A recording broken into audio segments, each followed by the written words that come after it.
makan minum vitamin, terus makan minum yang bergizi, juga bersinar matahari itu perlu ya. Nah, nah itu semua untuk menjaga kesehatan. Olahraga juga perlu, istirahat juga perlu. Jangan sampai kerja terlalu berat sehingga istirahat juga dihindari. Padahal untuk hidup sehat itu harus perlu olahraga yang cukup setengah jam setiap hari, tidur yang cukup juga berkualitas 6 jam, makanan yang bergizi, jangan lupa makan sayur dan buah itu penting, vitamin, jemuran di matahari, dan berdoa. Itu semua karena kita adalah tombak terdepan ya. Saya nggak mau kayak kemarin 50% kita lumpuh semuanya ya kan. Nah mudah-mudahan dengan COVID yang Omicron kita sudah divaksin semuanya, dan mudah-mudahan kita bisa sehat karena kita menghadapi pasien-pasien yang ini ya. Kalau kita sakit gimana udah kita bisa bekerja ya. Nah ini mungkin nanti Dilan akan memberikan pengarahan sedikit apa itu COVID-19. Ayo Dilan, kita berdoa dulu. Berdoa dulu, kita belum berdoa. Enggak lah, di akhir berdoa. Di akhir berdoa ya. Di akhir berdoa. Oke. Mulai ya. Assalamualaikum warahmatullahi wabarakatuh. Waalaikumsalam warahmatullahi wabarakatuh. Alhamdulillahirobbilalamin. Asyhadu an la ilaha illallah wa asyhadu anna Muhammadan abduhu wa rasuluhu sallallahu alaihi wasallam wa ala alihi washabihi amma ba'da. Oke. Pertama kita ucapkan syukur alhamdulillahirobbilalamin karena kita pada hari ini bisa dapat berkumpul. Waalaikumsalam. Bisa berkumpul di hari ini untuk membahas lebih lanjut tentang siaga COVID-19 Navila Medica ya. Alhamdulillah kita di Kodar sehat dan longgar untuk mengikuti kegiatan hari ini. Yang online juga saya syukuri alhamdulillahirobbilalamin karena bisa mengikuti walaupun tidak bisa datang hadir, tapi masih menyempatkan waktunya untuk edukasi lebih lanjut atau penambahan ilmu terhadap COVID-19. Ya saya bukan di sini bukan buat ngajarin, tapi buat saling sharing aja ya, sama-sama siaga. Nanti yang kurang yang maka ditambahin, nanti kita diskusi di akhir. Nanti akan saya buka sesi tanya jawabnya di akhir ya. Oke, untuk mempersingkat waktu kita mulai. Yang pertama COVID-19 ya, siaga Navila. Oke. Nah, selain pertama kita bahas tentang bukan COVID ya. Kalau mau cerita, dengar suaranya ya, ada ya. Pertama bukan COVID, apa sih yang kriteria yang bukan COVID? Yang pertama kasus suspek atau kontak erat tetapi antigen 2 kali negatif. Jadi kalau memang yang dia udah kontak dengan COVID ya, terus memang dia ada gejala yang kayak COVID, tapi dia antigen sekali negatif, antigen lagi di hari kedua, hari berikutnya negatif juga, berarti dia bukan COVID tapi dia sakit gitu. 2 kali antigen negatif, dia bukan COVID. Yang kedua, kasus tanpa gejala, gak ada gejala sama sekali, tapi begitu di antigen dia positif, dia lanjut PCR, setelah PCR dia negatif, gak ada gejala, itu juga bukan COVID. Paham ya? Ini yang kriteria bukan COVID itu ya. Yang pertama dia ada gejala, ada kontak erat, tapi 2 kali antigen negatif, dia bukan COVID. Yang kedua, kasus gak ada gejala sama sekali, antigen positif, begitu PCR negatif, itu juga bukan COVID. Terus yang ketiga, kasus tidak ada gejala sama sekali dan tidak ada kontak dan hasil antigen negatif, jelas lah ya, udah gak ada gejala, gak ada kontak, dia antigen negatif. Nah itu bukan termasuk COVID. Sampai sini paham ya? Oke, dilanjut. Nah, apa sih yang maksud dengan kontak erat? Nah, kriteria kontak erat ini ada 3 nih ya di sini. Yang pertama, berdekatan dalam radius 1 meter selama minimal 15 menit dengan kasus terkonfirmasi. Gitu. Jadi kalau memang dia di kantor saya ada dok yang positif, tapi di mana bagiannya beda bagian, ya itu bukan kontak erat ya. Di keluarga saya COVID dok. Wah kontak dong. Di mana keluarganya? Di Bandung. Saya di Karawang. Ya bukan. Ngaco itu berarti ya. Pokoknya berdekatan minimal 1 meter dan dia 15 menit. Kalau misalnya udah kurang dari 1 meter, ya misalnya 1 meter kita berdekatan nih pakai masker, tapi kurang dari 15 menit, itu juga dia bukan kontak. Kecuali kalau kita bertatap muka, terus dia sentuhan, itu masuk kontak. Ya. Terus yang kedua, bersentuhan dengan kasus terkonfirmasi tadi ya. Salaman, misalnya dia kontak mata, ngobrol, ada percikan yang keluar lah dari mulut atau ya bersin, nah itu kan berarti kontak ada ya. Terus yang ketiga, petugas medis yang merawat COVID, ini jelas kontak ya, kontak erat. Ini mana masuk ke kriteria kontak erat. Sampai sini paham ya? Oke.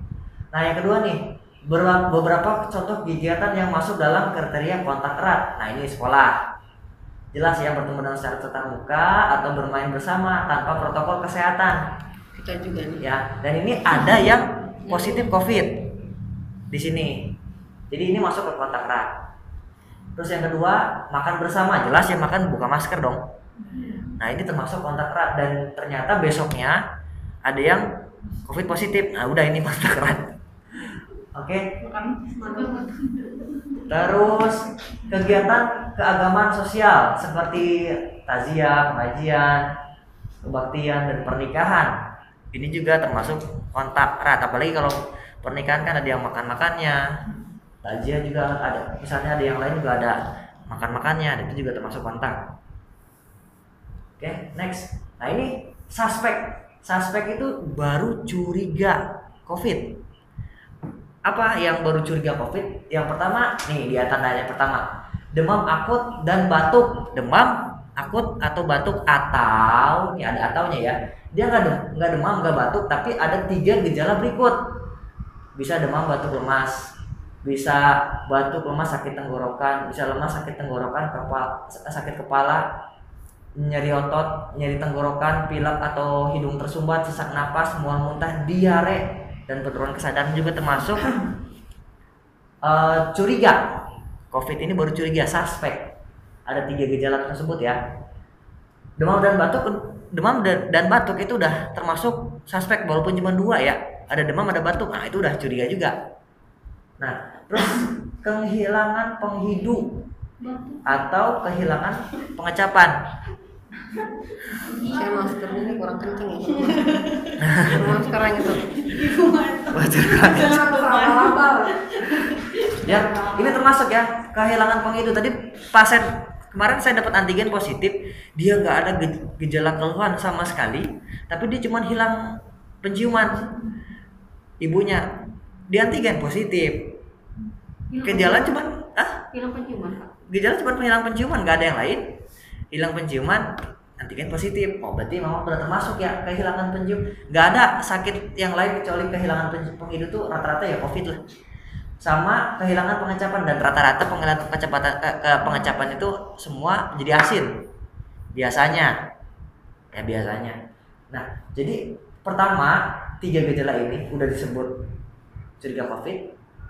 Anosmia udah jelas langsung suspek COVID. Kehilangan pengecapan curiga langsung ke COVID. Oke, sampai sini jelas ya. Nah, ini baru curiga COVID. Nah, kalau probable gimana? Mungkin itu COVID, mungkin kita nggak tahu dia COVID atau nggak masih, tapi mungkin. Yang pertama apa? Pasien meninggal, tapi ya pasien meninggal dengan gambaran gejala seperti COVID, tapi belum dilakukan antigen atau PCR. Tapi pasien meninggal.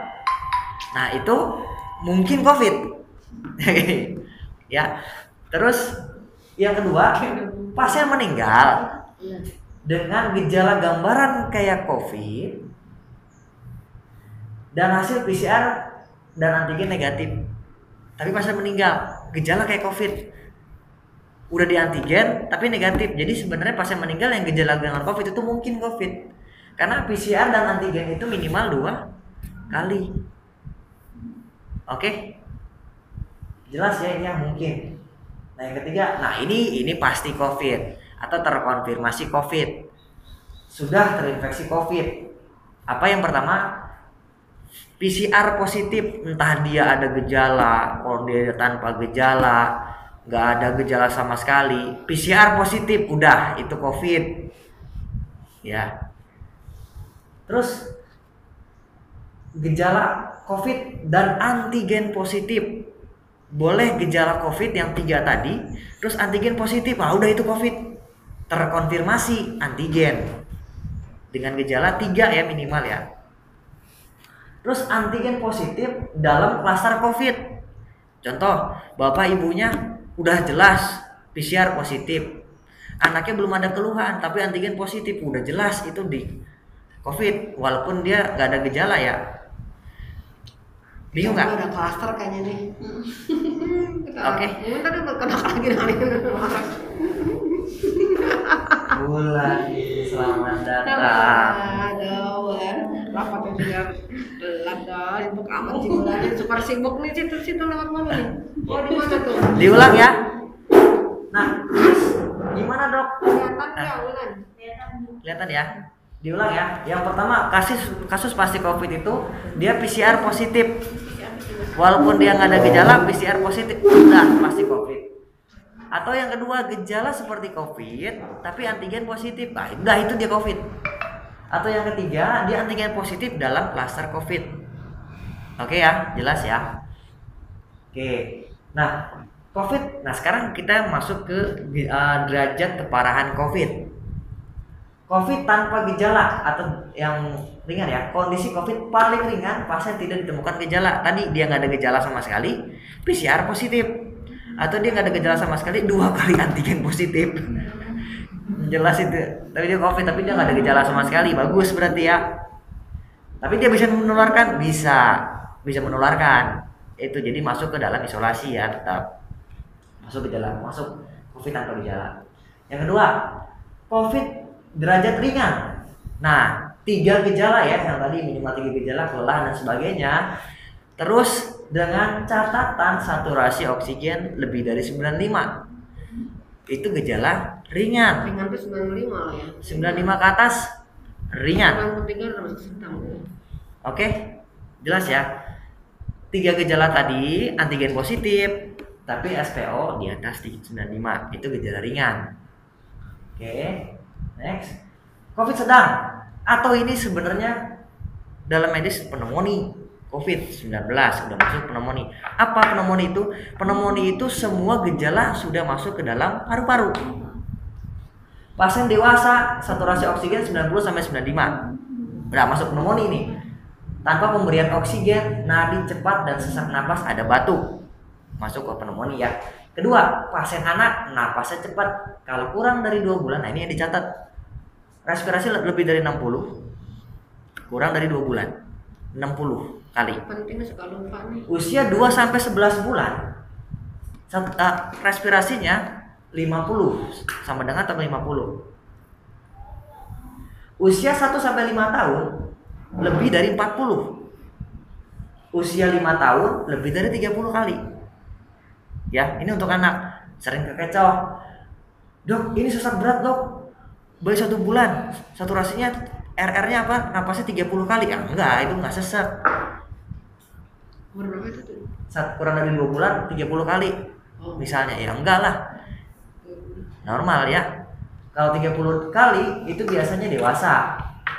Nah ini pasien. Nah yang ketiga, pasien anak nadinya cepat, tarikan dinding dada, maksudnya retraksi. Udah pernah lihat kan ya retraksi seperti apa ya?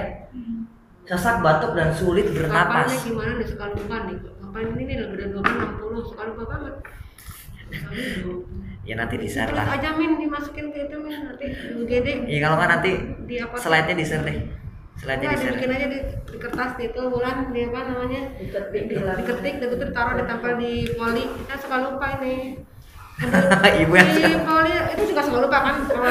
Perawat lupa nggak? suka lu enggak lah, enggak insya Allah. Insya Allah nggak ibu. Mas Ri lah, pinter Mas Ri. Si Mbak Asri suka lupa. Mas Ri mana nih? Mas Ri belum join nih. Mas Ri kemana? Di rawat jalan, di rawat jalan. Di rawat jalan di pendaftaran suka nggak kalau udah apa di UGD. Oh ya wes lah. Di pendaftaran di apa namanya di pelayanan itu loh yang depan meja tensi. Meja tensi. Ya udah. Oke, lanjut ya.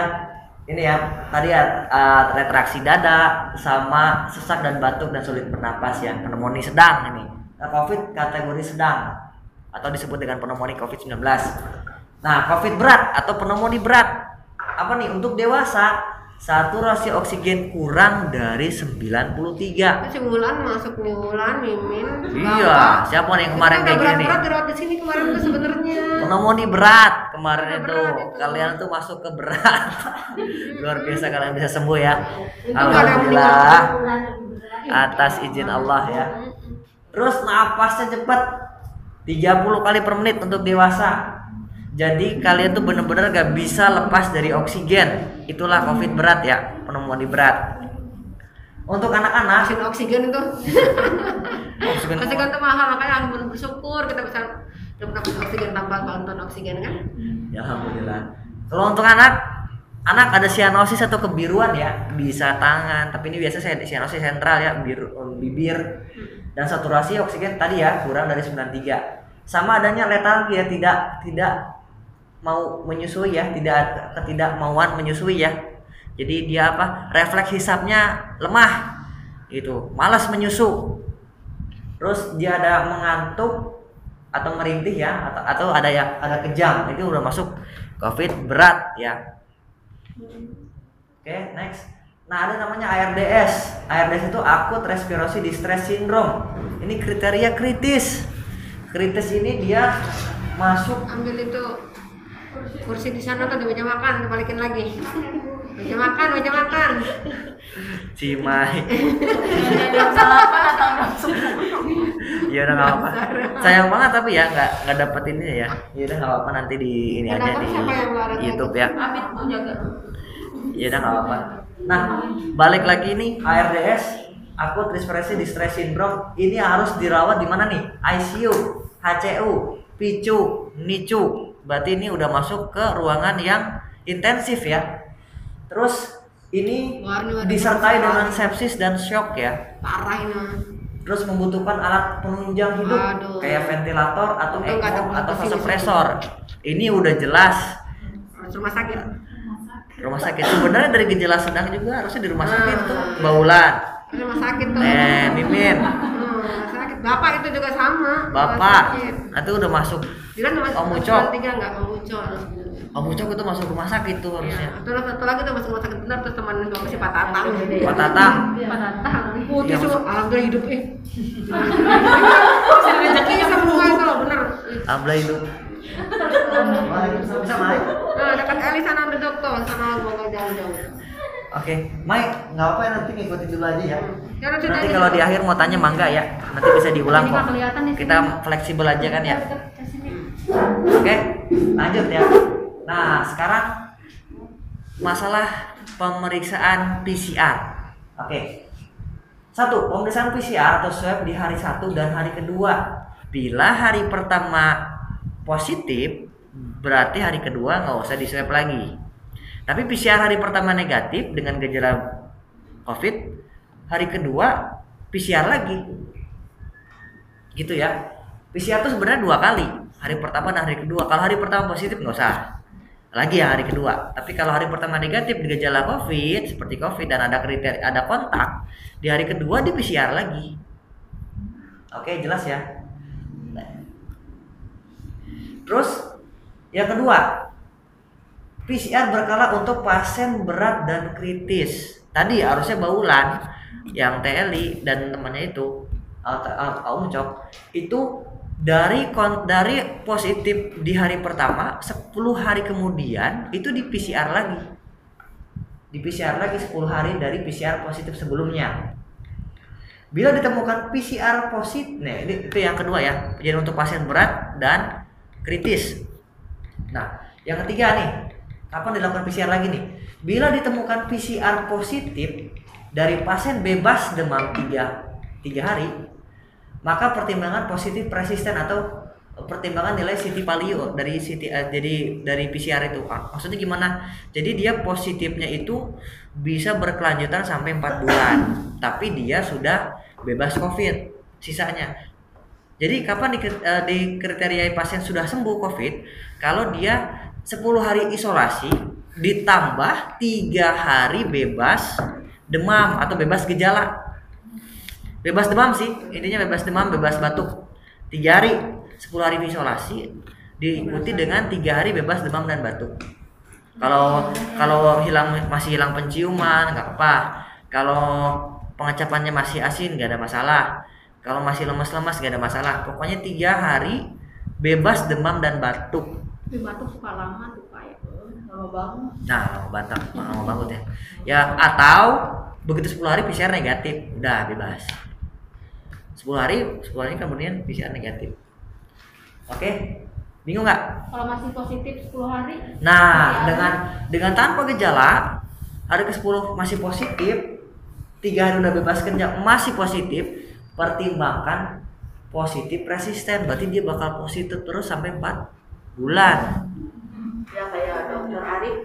Nah, iya. Positif. Terus terusan positif sampai 4 bulan. Tapi pertimbangkan nilai CT value-nya. CT value itu beda-beda cut off-nya. Misalnya di A dia positif, di B negatif karena cut off-nya beda. Kalau CT value-nya tinggi, ya berarti dia udah mendekati sebulan gitu. Dilihat dari nilai CT ya? Dilihat dari nilai CT value. Oke. Dilanjut. Nah, ini terapinya nih. Sekarang kita obatin nih. Misalnya kita ada pasien COVID, nah kita obatin. Gimana cara ngobatinnya? Yang pertama, mana tadi? 1. Isolasi 10 hari dari dinyatakan positif. Bisa antigen dengan 3 kali gejala atau PCR positif ya. Isolasi 10 hari serta pemantauan klinis. Jadi di tengah jalan itu bisa menjadi berat ya. Jadi tetap ada dipantau klinis gitu. Pemantauannya dengan tenaga medis. Ya. Yang kedua, berikan vitamin C non asid atau yang tidak perlu di lambung 500 mg 6 sampai 8 jam sampai 14 hari. Walaupun dia udah negatif ya di hari 10 tetap sampai 14 hari per oral atau dia diminum. Biasa. Vitamin D 1000 sampai 5000 per hari Nyiapin obat dengan sampai 14 hari ya. Sama 10 hari udah PCR negatif atau PCR negatif tetap sampai 14 hari tetap minum vitamin D. Vitamin D ini untuk mencegah perburukan COVID ya. Bagus ya vitamin D ini. Vitamin C harus 14 hari ya? Iya, Vitamin. betul. Ibu 10 hari ibu. ya kan terkontrol lagi saya. Oh. Iya kan? Iya dong. Pemantauan ya. Bisa Kalau ngeles obatnya kita. habis terus nanti dia nggak bakal kontrol. Bisa ngeles. Ngeles kita. Kontrol lagi. Oke. Apa? Nah, obat antioksidan diberikan ya. Obat antioksidan misalnya kayak sanpoidan atau pokoknya obat-obat yang tapi yang udah di BPOM halal ya. Maksudnya udah diterketeria di dalam BPOM obat-obat antioksidan.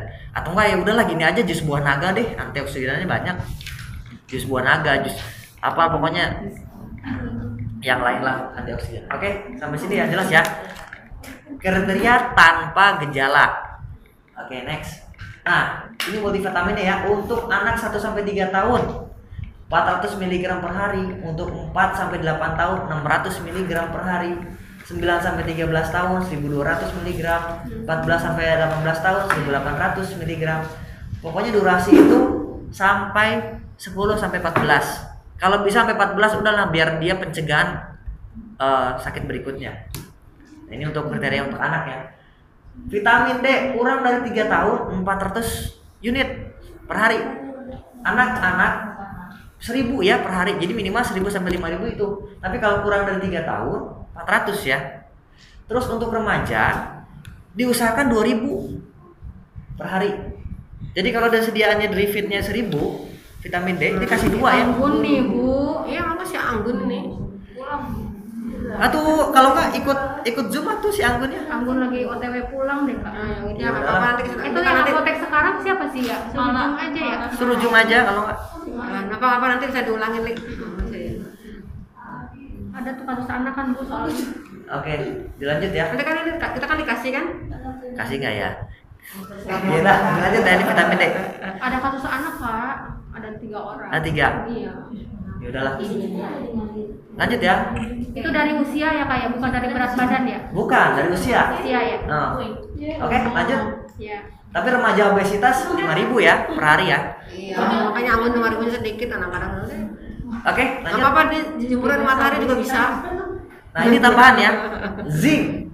Zinc ini 20 mg per hari Bikin selama mual zinc itu. 10 sampai 14. Zinc bu, tubuh. Iya bikin mual tapi Ya, tapi memang butuh zinc. 10 sampai 20 mg per hari ya. Wajib kak. Tambahan suplemennya. anjuran nih. Semua itu anjuran. Oh iya. Oke, Siap. lanjut ya. Di Provital tuh lengkap loh. Ya, Provita Plus sudah satu udah lengkap tuh udah. Cuma kurang vitamin C-nya aja di situ. Oke, lanjut. Nah, untuk derajat ringan. Derajat ringan, udah tahu kan tadi ada gejala 3 gejala tadi ya. 10 hari isolasi muncul gejala tadi ulang ya, isolasi 10 hari sejak munculnya gejala. Jadi isolasi itu ada 2 tipe. Ada yang antigen positif dengan 3 gejala langsung dinyatakan positif 10 hari isolasi, atau kalau dia belum sempat antigen tapi dia udah jelas kontak, misalnya dia nggak mau antigen, nah udahlah ini lah. Pokoknya munculnya gejala dia isolasi selama 10 hari ditambah 3 hari bebas demam dan gangguan pernapasan kayak batuk dan sebagainya, sesak. Diulang ya, 3 ditambah 3 hari bebas demam dan gangguan pernapasan. Bila gejala lebih dari 10 hari, misalnya nih kita udah isolasi 10 hari tapi gejala kok masih gitu sampai 10 hari, maka isolasi dilanjut hingga 3 hari bebas gejala. 10 hari udah diisolasi, kita masih sakit, masih ada gejala, tambah lagi sampai 3 hari. Kan contoh misalnya kita 14 hari nih bergejalanya, terus tambah 3 hari tanpa gejala, misalnya berarti hari 15, 16, 17, berarti hari 17 lah yang dinyatakan sembuh. Kalau kita 30 hari nih bergejala, sebulan penuh bergejala, Capek tuh. terus 3 hari bebas gejala, berarti di hari ke-33-nya kita baru dinyatakan bebas gitu. Intinya 3 hari bebas gejala demam, gejala pernapasan. Jelas lah ya. Nah, kedua, terapinya anti COVID nih, Favipiravir, Itu susah banget ya. Avigan. Favipiravir. Favipiravir atau isinya Avigan ya, 1600 mg per 12 jam di hari pertama. Selanjutnya 2 kali 600 mg sampai hari kelima. Hari kelima aja. Sisanya tinggal sportif aja. Tadi vitamin-vitamin itu sampai 14 hari. Vitamin D dan vitamin C tadi sesuai terapi ya. Sama terapi sesuai gejala. Misalnya ya kalau dia demam ya kasih obat demam, batuk ya kasih obat batuk, diare ya kasih obat diare, mual kasih obat mual.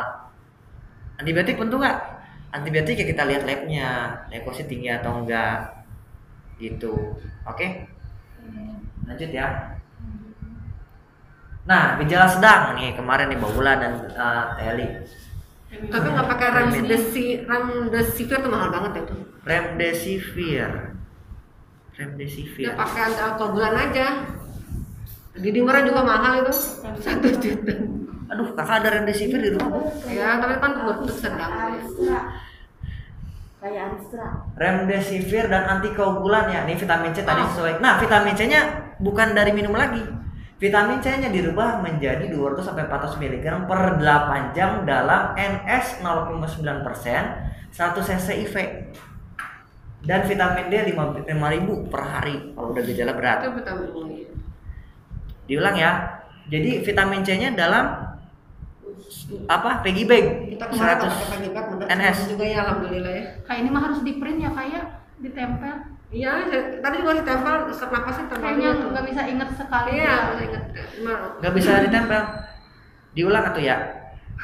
Nih, nanti vitamin- bubar dia lah. Udah difoto aja difoto. ya udah ya, di foto. Di nanti Vitamin C ditempel di 200 sampai 400 mg Kalau per berat. 8 jam dalam NS 0,9% 100 cc atau piggy bank ya di intravenous, dan vitamin D-nya jadi 5.000 per hari. Nah, ini ada remdesivir 200 mg IV drip selama di hari pertama, dilanjut 1 kali 100 mg sampai hari kelima atau hari 10 kalau dia gejala berat ya. Remdesivir ada bukan di rumah sama heparin. Heparin tuh gini, anti keunggulan sesuai dengan dedimer ya. Anti keunggulan sesuai dengan dedimer, bisa heparin drip atau DVT yang subkutan. Ini di itu tuh mahal banget tuh kemarin gila tuh sampai habis di lapangan. Ya. DVT atau heparin drip kakak ada Bu ya? Berarti harus ini dulu dedimer dulu ya kayak lihat dari Dedimer dulu dilihat, sama trombositnya dilihat, CTBT-nya, clotting time, bleeding time. Jadi kalau misalnya dia trombositnya rendah, ada mimisan, dikasih ini meninggal, itu pendarahan aktif. Jadi jangan, termasuk nih om apa siapa? Cok. Bukan, Charles. ya, Om Charles, trombosit lagi rendah, kita kasih DVT, jangan. Pendarahan. Untung dia. dia COVID-nya ringan ya. COVID-nya ringan itu kan. SPO-nya kalau bagus. DBD sih ya. Iya, Kalau dia SPO-nya rendah kacau itu. SPO-nya rendah kacau. Nggak mau ya di sini. Apalagi kalau dia di dimernya ada tinggi, terus dia ada trombosit rendah, lagi DBD, pendarahan mimisan, aduh jangan sampai dikasih Kali heparin. dia bisa teh pas ngomong di rumah saya Itu perlu didimer nggak dia? Ya walaupun dia di dimer, kita nggak boleh ngasih anti koagulan karena trombositnya rendah. Percuma di Nggak boleh. CTBT-nya juga dilihat, bleeding time, clotting time-nya juga dia ada kasih apa namanya bawaan. Ini nggak sembarangan tuh. Nggak sembarangan. Didimer. Jadi sebenarnya heparin drip sama dengan DVT ini memang harus dipantau dengan dokter. Gitu. Jadi dikasih, dilihat dulu, lihat tanda-tanda pendarahannya ada atau enggak. Korelasi nggak antara SPO-nya turun itu pasti didengarnya juga bermasalah gitu loh. Hampir pasti karena dia apa namanya badai sitokin itu yang di bagian parunya itu penggumpalan juga. Paling sering itu gitu, begitu di CT scan ground glass opacity. Kita berani lah kemarin sedang di sini tuh. Iya, sebenarnya ini udah Itu masuk resiko. rumah sakit, resiko berat ya. Terus oksigen udah pemberian 2 sampai 15 liter hingga SPO 95 ke atas. Ya, Bulan tuh SPO-nya kan rendah banget waktu itu ya pusing liatnya. entah lama bulan. Terus pengobatan simptomatis ya. Nah, pengobatan dilakukan tidak bisa pengobatan dilakukan ini enggak Nggak bisa. Di rumah sakit. Oh, di rumah kira di rumah. di rumah sakit ya. Yang kayak gini tuh sebenarnya di rumah Atau di sakit. klinik Navila. Kemarin Klinik itu Navila mah gila itu. Ya, benar-benar. Tapi hanya untuk karyawan ya. Tapi kalau melihat dari kasus kemarin, kalau kalian dirawat di rumah sakit pun nggak akan kepantau. Iya. Soalnya petugasnya sedikit, yang sakit ramean. Gitu. Jadi kenapa ayah Bawulan apa sama Teh Mimin itu kita masih mending di sini? Karena yang pertama aku pun ngerawat COVID dan aku apa namanya mantaunya secara lebih terus menerus. Kita si Fitri mana sih? Fitri kok nggak datang nih? Lagi jaga Bu. Si Fitri udah langsung nggak ada yang mau terima.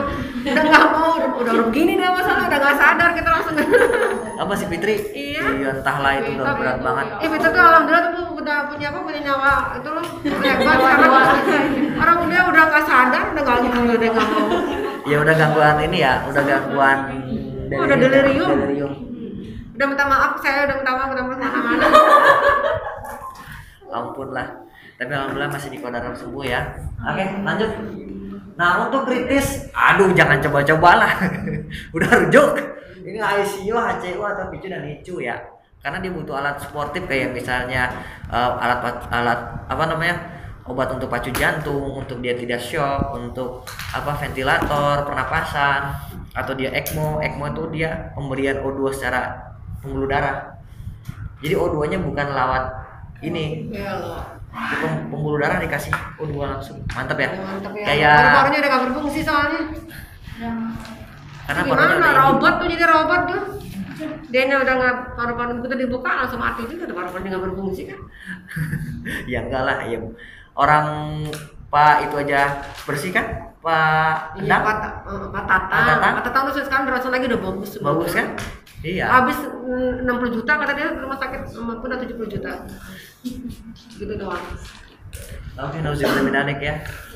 Next. Nah, kapan kita boleh pulangkan pasien COVID? Tuh si Pak Tatang udah marah-marah ke rumah sakit mau pindah terus deh.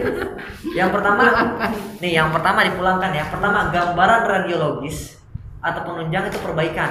Bisa pemeriksaan darah itu udah normal. Oke. Jadi hasil radiologinya bagus, sama apa namanya? Hasil darahnya bagus. Dan 2, bebas gejala 3 hari. Tapi setelah tuntas 10 hari isolasi ya. Jadi 10 hari isolasi dulu, terus bebas gejala selama 3 hari. Dari dinyatakan dia positif ya bagi yang tanpa gejala ya. Kalau dia bebas gejala, gimana ulang ya. Kalau dia positif tanpa gejala, berarti kan dia nggak ada gejala. Tetap isolasi 10 hari. Tuntas. Tapi kalau dia ada gejala, 10 hari isolasi diikuti 3 hari tanpa gejala. Bingung nggak? Enggak ya? Oke, next ya.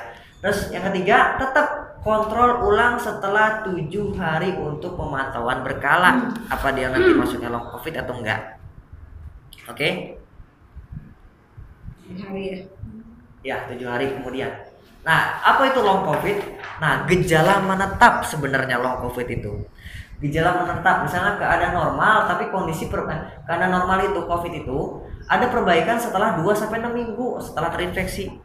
2-6 minggu berarti sekitar 2 bulan lah. Bisa kalian udah sembuh nih, 2 bulan itu sebenarnya harus udah hilang gejalanya, nggak gejala lemas-lemasnya, gampang tarik napas masih berat dan sebagainya. Itu setelah 2 bulan itu kalian tuh sebenarnya udah bebas. Tapi namun kalau misalnya long COVID itu misalnya dari sebulan setelah dia bebas itu dia masih menetap. Si gejalanya terus masih menetap, kok masih cepet capek, kok masih gampang lelah. Gitu ya. Atau gampang lupa jadinya. Nah, keluhan berupa kelelahan, nyeri kepala, batuk, sesak, napas hilang, penghidu dan diare ya atau demam. Ini gejala lengkapnya nih sebenarnya ya. Gejala masih menetap sampai 12 minggu ke atas malah. 3 hari tuh. Masih bisa dikatakan ini yang dikatakan long COVID ya. Nih, kelelahan, sesak napas, nyeri, gangguan pada konsentrasi, memori, gangguan tidur, jantung berdebar, pusing, kesemutan, nyeri sendi, depresi atau dan cemas, tinnitus atau telinga berdenging ya. Merasa tidak enak badan, diare, nyeri perut, suhu tubuh meningkat, masih ada batuk, ruam, gejala dirasakan memberat setelah aktivitas. Ini untuk gejala lengkapnya long COVID. Oke.